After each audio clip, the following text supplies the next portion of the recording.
እንቅልፍ ምንድነው? እንቅልፍ በሳይንሱ እንዴት ይብራራል? የእንቅልፍ እጦትስ ከምን ጋር ይገናኛል?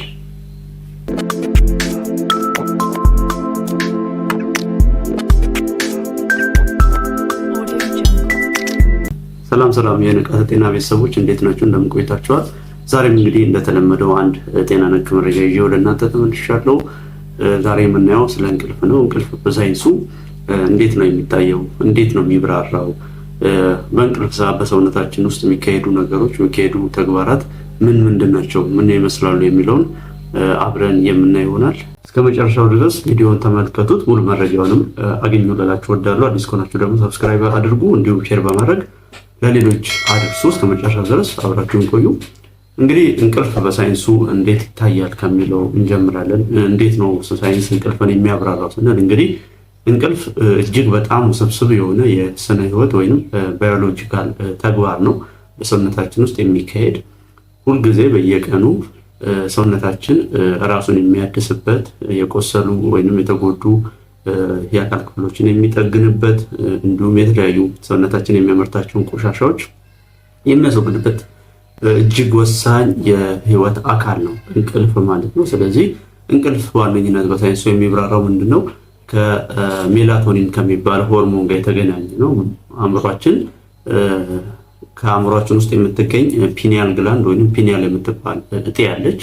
ያቺ እጢ ልክ አካባቢው ሲጨልም በአይናችን የመጨለሙን መልእክት አይናችን ወደ አእምሯችን ሲልክ እቺ ፒኒያል ግላንድ ይህን በመረዳት ሜላቶኒን የሚባለውን ሆርሞን ታመነጫለች ማለት ነው። ስለዚህ ይህ ሆርሞን ነው በዋነኝነት አእምሯችን ውስጥ ይመነጭና ከዛ በኋላ አእምሯችን ውስጥ ያለውን ዌቭ ወይንም የአእምሯችንን ሞገድ እንዲቀንስ ያደርጓል። ስለዚህ አእምሯችን የሚቆጣጠራቸው ሌሎች የሰውነታችን አካል ክፍሎችም ተግባራቸው እንዲቀንስ ወይንም እንዲረጋጋ በማድረግ ወደ እንቅልፍ እንገባለን ማለት ነው። ስለዚህ በዋነኝነት እንቅልፍ የሚብራራው እንግዲህ ውስብስብ ሆኖ ነገር ግን ከዚህ ሜላቶኒን ከሚባለው ሆርሞን መመንጨትና እንዲሁም የአእምሯችን የድርጊት ወይንም ነገሮችን የሚያቀናብርበት ሞገዱ የአእምሯችን ሞገድ ወይም ብሬን ዌቭ የሚባለው ማለት ነው ቀንሶ ከዛ በኋላ የተለያዩ አካል ክፍሎቻችን ስራቸውን በተረጋጋ ሁኔታ የሚሰሩበት ወይንም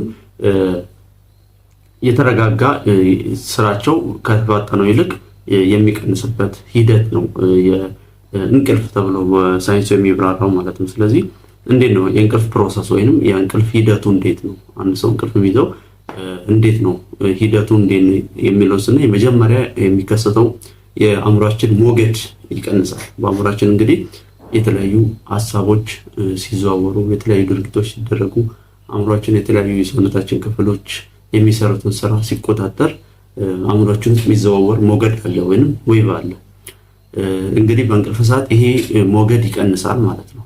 ይሄ በመቀነሱ ምክንያት አእምሯችን የሚቆጣጠራቸው ሌሎች ተግባራት የሰውነታችን እንቅስቃሴ በሙሉ አብረው ይቀንሳሉ።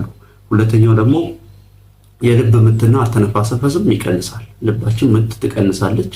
እንግዲህ ከ60 እስከ 100 ነው የልብ ምት ብዙ ጊዜ በእንቅልፍ ሰዓት እስከ 60 ወይንም አንዳንድ ጊዜም ደግሞ ከዛ በታች የልብ ምት ሊቀንስ ይችላል ማለት ነው። ስለዚህ ልብ ምት ይቀንሳል። ሁለተኛው አተነፋፈስም ይቀንሳል። በፍጥነት በተግባር ጊዜ በምንራመድ በሌሎች ስራ ጊዜ በፍጥነት የምንተነፍሰው በእንቅልፍ ጊዜ አተነፋፈስ ይቀንሳል ማለት ነው።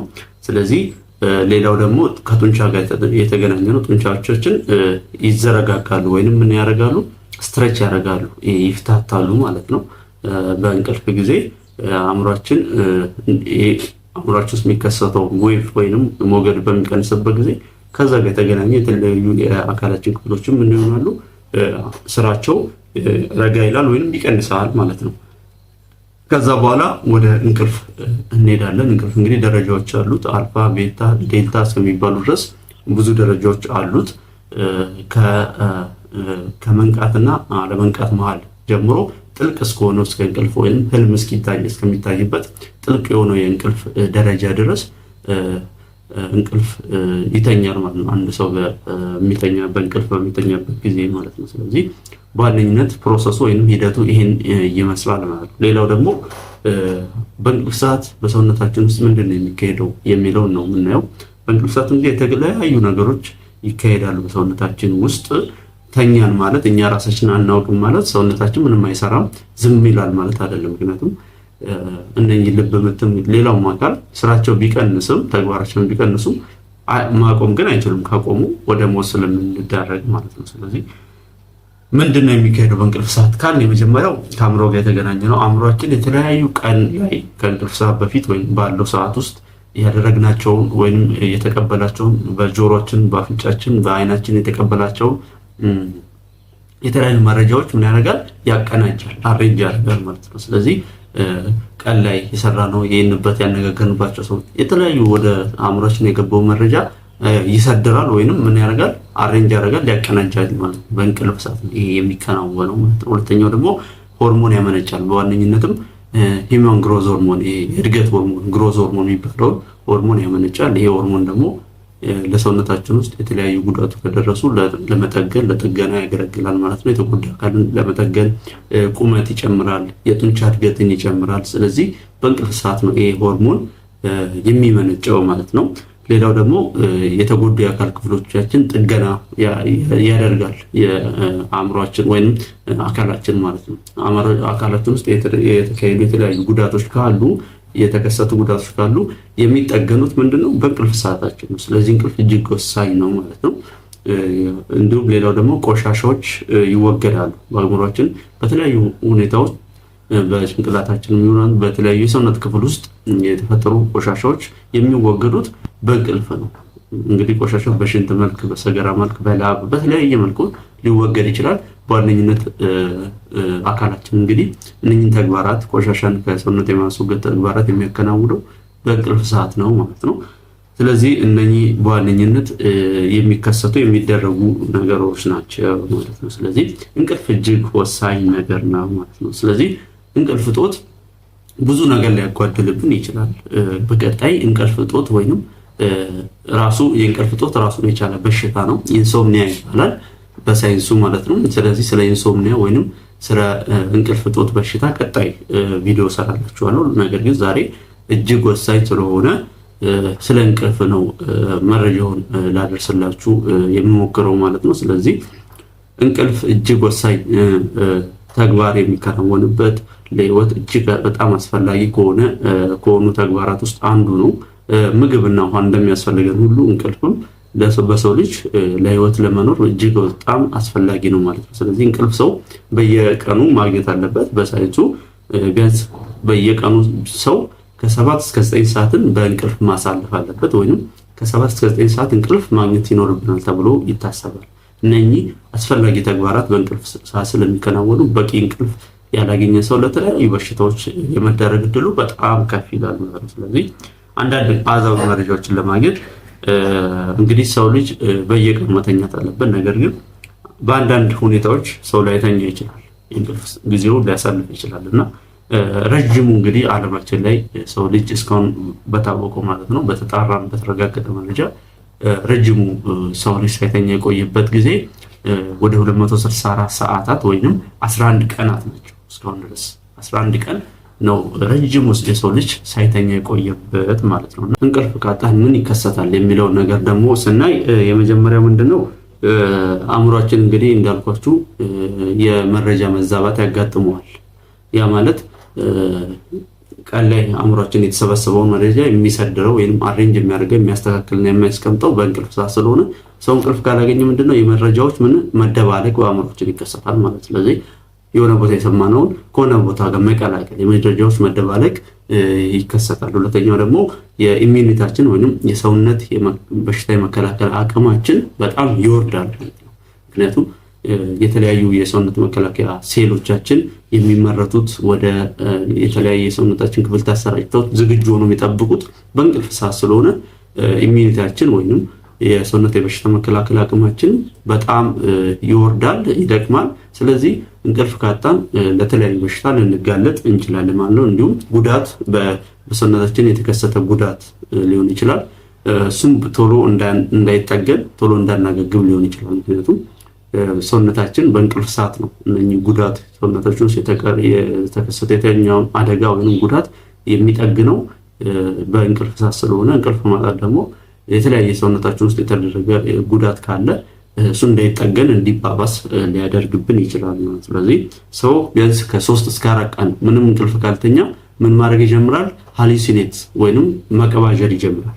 ይህም እንግዲህ በዋነኝነት ምንድነው አእምሯችን ተግባርን በስርዓት መፈጸም ካለመቻሉ የተነሳ መቃዠት ወይንም የተለያዩ መረጃዎች በአእምሯችን በመደባለቅ የተነሳ መቃዠት እንጀምራለን ማለት ነው። ከ3 እስከ 4 ቀን እንትን ካላል በአምስተኛው ቀን ላይ 5-6 ቀን ከሆነ ደግሞ ኢሚኒቲያችን ወይንም በሽታ የመከላከል አቅማችን እጅግ በጣም ይደክማል።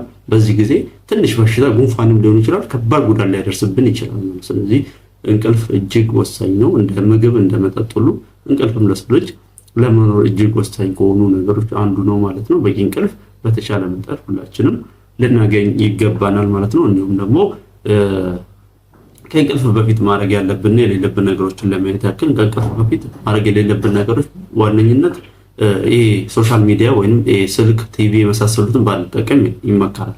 እነኛ አንደኛ የእንቅልፍ ስርዓታችንን ያዛባብናል። ሁለተኛ ደግሞ የመረጃ አእምሯችን መረጃ የሚሰደድበትን አሬንጅ የሚያደርግበትን ሂደት ሊያዛባብን ስለሚችል ከተሻለ ከእንቅልፍ ሰዓት በፊት እነ ቲቪ የመሳሰሉ ነገሮችን ባንጠቀም ይመከራል ማለት ነው። ሁለተኛው ደግሞ ከእንቅልፍ በፊት ከባድ ምግብ ባንመገብ፣ ለእንተኛ አካባቢ ብዙ ምግብ ባንመገብ ይመከራል። አንደኛው ለጨጓራችንና ለአንጀታችን ጤንነትም እጅግ አስፈላጊ ነው። ከባድ ምግብ ተመገቡ ከተኛ ለአንጀት ቁስለት እንዲሁም ለጨጓራ መላጥ እና ጉዳት ሊዳረግ ይችላል።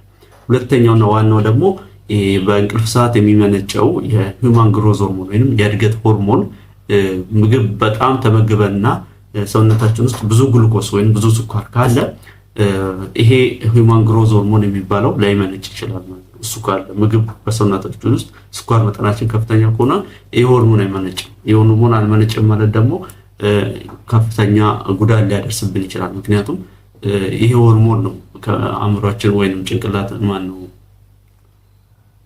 አካላችን ውስጥ የተለያዩ ጉዳት ካለ ለእድገት የሚያስፈልግ ስለሆነ የሰውነት የበሽታ የመከላከል አቅማችንን ለማሳደግ የሚያገለግል ሆርሞን ስለሆነ ይሄ ሆርሞን ደግሞ የሚመነጨው ብዙ ጊዜ ጥልቅ እንቅልፍ ከያዘን ከ1 ሰዓት በኋላ ነው። እንቅልፍ ከያዘን ከ1 ሰዓት በኋላ ከሆነ ስለሆነ ቢያንስ ወደ እንቅልፍ ሰዓታችን ላይ አካባቢ ከባድ ምግብ ባንመገብ ይመከራል ማለት ነው። ስለዚህ ይሄን በማድረግ ጥሩ እንቅልፍ እናገኛለን፣ ሰውነታችንም ጤናማ ይሆናል ማለት ነው። እንግዲህ ስለ እንቅልፍ ይሄን ያህል መረጃ ከሰጣችሁ በቂ ነው ብዬ አስባለሁ። ቀረ የምትሉ ካለ ደግሞ በኮሜንት ላይ አሳውቁኝ፣ እመለከተዋለሁ፣ ይስተካከላል።